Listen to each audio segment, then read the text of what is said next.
الحمدللہ رب العالمین والعاقبۃ للمتقین والصلاۃ والسلام علی سید الانبیاء والمرسلین وعلی آلہ الطیبین الطاہرین اما بعد فاعوذ باللہ من الشیطان الرجیم بسم اللہ الرحمن الرحیم الا ان اولیاء اللہ لا خوف علیہم ولا هم یحزنون الذین آمنوا وکانوا یتقون صدق اللہ مولانا العظیم وبلغنا رسولہ النبی الکریم الامین ونحن علی ذلک لمن الشاہدین والشاکرین والحمد للہ رب العالمین ان اللہ وملائکتہ یصلون علی النبی یا ایھا الذین آمنوا صلوا علیہ وسلموا تسلیما الصلاۃ والسلام علیک یا سیدی یا رسول اللہ وعلی آلک واصحابک یا سیدی یا حبیب اللہ صلاۃ والسلام علیک یا سیدی یا جد الحسن والحسین وعلی آلک واصحابک یا سیدی یا شفیع المذنبین یا صاحب الجمال و یا سید البشر من وجهک المنیر لقد نور القمر لا يمکن الثناء کما کان حقہ بعد از خدا بزرگ توئی قصہ مختصر امداد کن از بند غم آزاد کن در دین و دنیا شاد کن یا غوث اعظم دستگیر گنج بخش فیض عالم مظہر نور خدا ناکسارا پیر کامل کاملانہ رہنما بگرداب افتادہ کشتی مدد کن یا خواجہ معین الدین چشتی۔ امن و صلات کے بعد نہایت ہی واجب الاحترام قابل سعد احترام بزرگ و دوستو السلام علیکم ورحمۃ اللہ وبرکاتہ۔ اللہ جل شانہ عما نوالہ اعظم شانہ واتم برہانہ کا لامحدود شکر ہے جس کے خصوصی فضل و احسان سے ہم اس کی پاک بارگاہ میں حاضر ہیں۔ دعا ہے کہ اللہ جل مجدہ الکریم اسی طرح اسلام والی سلامتی ایمان والی موت عطا فرمائے۔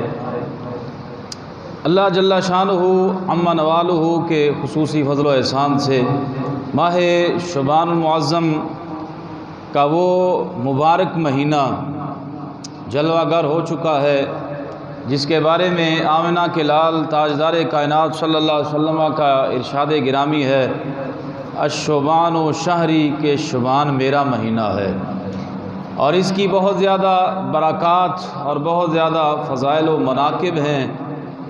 اس کی نسبت اتنی کافی ہے کہ حضور نے یہ فرما دیا کہ یہ میرا مہینہ ہے، اور اس وجہ سے بھی اس ماہ مکرم کو عظمت اور فضیلت حاصل ہے۔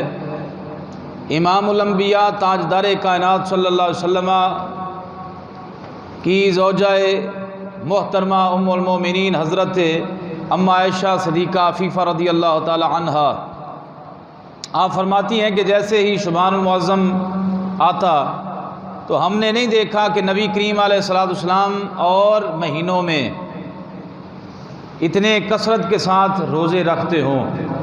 آقا علیہ الصلوۃ والسلام بسا اوقات مسلسل اس ماہ مکرم میں یعنی اور رمضان کے علاوہ اور مہینوں میں نفلی روزوں کی نسبت سب سے زیادہ روزے آقا علیہ الصلوۃ والسلام اس ماہ مکرم میں رکھا کرتے تھے، اور جب چھوڑتے تو پھر مسلسل چھوڑ دیتے۔ تو حضرت اما عائشہ صدیقہ عفیفہ رضی اللہ تعالیٰ عنہ نے ایک دن پوچھا یا رسول اللہ صلی اللہ علیہ وسلم آپ اپنے روزے کیوں رکھتے ہیں شعبان المعظم میں؟ تو آقا علیہ السلام نے فرمایا کہ اس کا ایک ایسا دن ہے کہ اللہ کی بارگاہ عالیہ میں اعمال نامے پیش کیے جاتے ہیں، اور میں اس لیے کثرت سے روزے رکھتا ہوں کہ جب میرا اعمال نامہ پیش کیا جائے تو میں حالت روزہ میں ہوں۔ اور دوسرا یہ کہ اس ماہ مکرم میں ملک الموت کے اللہ تبارک و تعالی جل جلالہ سپرد کر دیتا ہے ان ارواح کو جنہوں نے آئندہ سال مرنا ہوتا ہے۔ تو فرمایا کہ میں اس حال میں اللہ کی بارگاہ میں پیش ہو جاؤں کہ میں حالت روزہ میں ہوں، بہت زیادہ فضیلت ہے۔ اور حضرت ذنون مصری رضی اللہ تعالیٰ عنہ آپ فرماتے ہیں کہ شعبان جو یہ رمضان شریف کے اور رجب کے درمیان میں آتا ہے، اور فرمایا گیا کہ اس بات کی طرف اشارہ کرتے ہوئے کہ رجب جو ہے یہ بیج بونے کا مہینہ ہے، اور شعبان جو ہے یہ آبیاری کا مہینہ ہے، اور رمضان پھر جو ہے وہ فصل کاٹنے کا مہینہ ہے۔ تو تیاری کے حوالے سے ان تین مہینوں کی بڑی عظمت اور فضیلت جو ہے وہ خصوصی طور پہ ذکر کی گئی ہے۔ اور خاص کر کے ماہ شعبان المعظم کی گرامی قدر احباب میں بکریاں چوری ہو گئیں اور چوروں نے وہ بکریاں کسائیوں کو سیل کر دی، گوشت بیچنے والوں کو بیچ دی۔ تو آپ نے ایک عرصے تک گوشت کھانا ہی چھوڑ دیا، کہیں اس بکری کا گوشت نہ ہو جو چوری کی بیچی گئی ہے۔ یہ تقوی و پرہیزگاری۔ اور پھر یہاں پر نہیں بلکہ حضرت امام صاحب رحمۃ اللہ علیہ نے کسی سے قرضہ لینا تھا، وہ مقروض تھا شخص، اور آپ کسی جنازے میں شریک ہونے کے لیے گئے، دھوپ بڑی سخت تھی، تو ایک شخص کی دیوار کا سایہ تھا، لوگ سائے میں کھڑے ہو گئے، تو امام صاحب کو بھی کہا بھی آپ بھی آ جائیں، دیوار کے سائے میں کھڑے ہو جائیں۔ تو امام صاحب دھوپ میں کھڑے ہونا کہ آپ کیوں نہیں کھڑے ہوتے سائے میں؟ تو آپ نے فرمایا یہ شخص جو ہے یہ میرا مقروض ہے، اس نے میرا قرضہ دینا ہے، تو لہٰذا میں اس کی دیوار کے سائے کا نفع حاصل کر کے قیامت والے دن سود خوروں میں شامل نہیں ہونا چاہتا۔ یہ دیکھے کمال تقوی کی بات کہ اب یہ حالانکہ یہ ایسا کوئی لیکن تقوی کی بات ہے۔ حضرت امام اعظم ابو حنیفہ رحمۃ اللہ تعالی علیہ، آپ کی بارگاہ میں بہت سارے مسائل جو آتے تھے، اور ایسے ایسے مسائل آتے تھے کہ وقت کے محدثین حیران اور دنگ رہ جاتے تھے، جواب دینے سے قاصر ہوتے تھے، لیکن امام صاحب ایک لمحے میں جواب دے دیا کرتے تھے۔ ایسے ہی ایک مسئلہ آ گیا، ایک شخص نے اپنی بیوی کو کہا کہ آپ قرآن سے ثابت کرو، آپ قرآن کی کسی آیت سے ثابت کرو کہ اللہ نے تجھے خوبصورت بنایا ہے، تیری خوبصورتی کریموں سے نہیں، یہ بیوٹی پارلر سے نہیں، ثابت کرو قرآن کی آیت سے کہ اللہ نے تجھے خوبصورت بنایا ہے، ورنہ تجھے 3 طلاقیں۔ بیوی بڑی پریشان ہوگی، اب کیا کریں، میں نہ ثابت کر سکی قرآن کی آیت سے تو 3 طلاقیں تو واقع ہو گئیں۔ تو جب پوچھا تو چلتے چلتے امام صاحب کی بارگاہ میں، تو امام صاحب نے فرمایا بیوی پریشان نہ ہو، اللہ نے سورت 3 میں فرمایا لَقَدْ خَلَقْنَا الْإِنسَانَ فِي أَحْسَنِ تَقْوِيمٍ، ہم نے انسان کو بہترین صورت میں پیدا کیا ہے۔ تو کہا کہ تو بھی بہترین صورت میں، تو انسان ہے، لہذا بندے کو جا کے عید سنا، طلاق نہیں تجھے ہوگی۔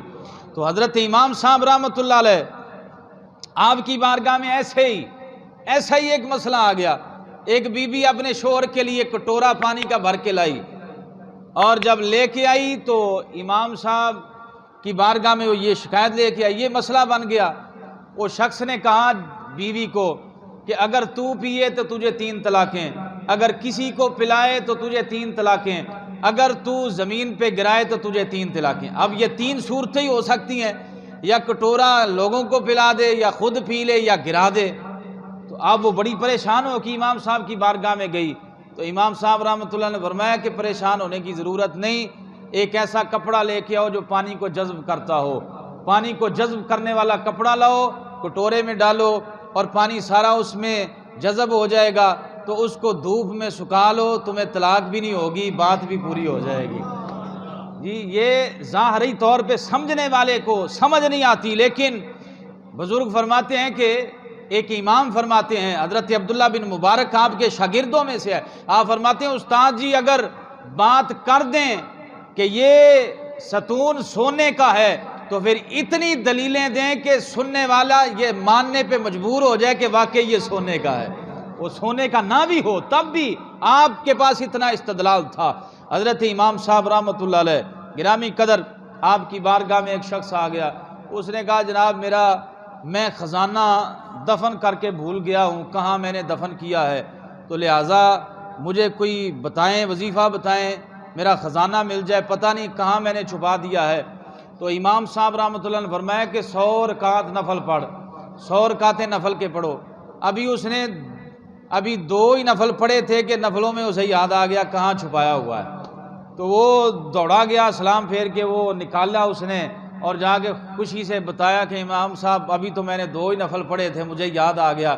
تو آپ رحمۃ اللہ نے فرمایا کہ اچھا اب اس کے شکرانے میں باقی 98 نفل بھی پڑھ لے۔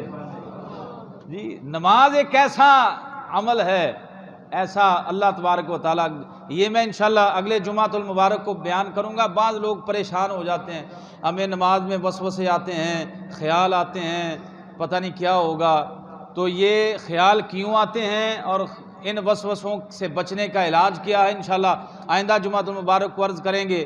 تو گرامی قدر احباب نماز میں ہی بہت ساری چیزیں بھولی ہوئی یاد آ جاتی ہیں، تو آپ رحمۃ اللہ نے فرمایا 98 نفل بھی پڑھ لے۔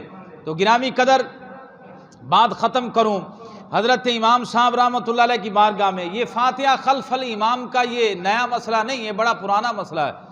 آج بھی لوگ کہتے ہیں جی امام کے پیچھے بھی جو فاتحہ نہیں پڑھتا اس کی نماز نہیں ہوتی، حدیث پاک ہے۔ لیکن امام صاحب کے پاس 200 بندے آ گئے مناظرے کے لیے کہ ثابت کریں جی امام کے اگر امام کے پیچھے آپ فاتحہ نہیں پڑھتے تو نماز نہیں ہوتی۔ تو آپ نے فرمایا سارے شور نہ کرو، ایک بندے کو متعین کر لو میرے ساتھ بات کرنے کے لیے۔ انہوں نے ایک بندہ اپنا صاحب علم کھڑا کر دیا۔ امام صاحب نے فرمایا اس کو مانتے ہو؟ انہوں نے کہا جی مانتے ہیں۔ اس کی ہار تمہاری ہار ہوگی؟ انہوں نے کہا جی بالکل۔ کہا اس کی جیت تمہاری جیت ہوگی؟ کہا جی بالکل ٹھیک ہے اسی طرح۔ تو اس کی فتح تمہاری فتح؟ بالکل ٹھیک ہے جی، مان جائیں گے۔ تو امام صاحب فرماتے ہیں بھئی ہم بھی ایسے ہی کرتے ہیں، کسی ایک صاحب علم کو مصلی پہ کھڑا کر دیتے ہیں، ہم سمجھتے ہیں کہ اس نے فاتحہ پڑھ لی، یہ ہماری طرف سے بھی اس نے پڑھ لی ہے، تو ہم بھی تو یہی کرتے ہیں نا، ہم کوئی دوسری بات تو نہیں کرتے۔ تو لہذا فاتحہ خلف الامام کا مسئلہ یہ بڑا اہم مسئلہ ہے۔ لیکن گرامی قدر احباب امام صاحب نے بڑے محبتانہ انداز میں جواب عطا کر دیا۔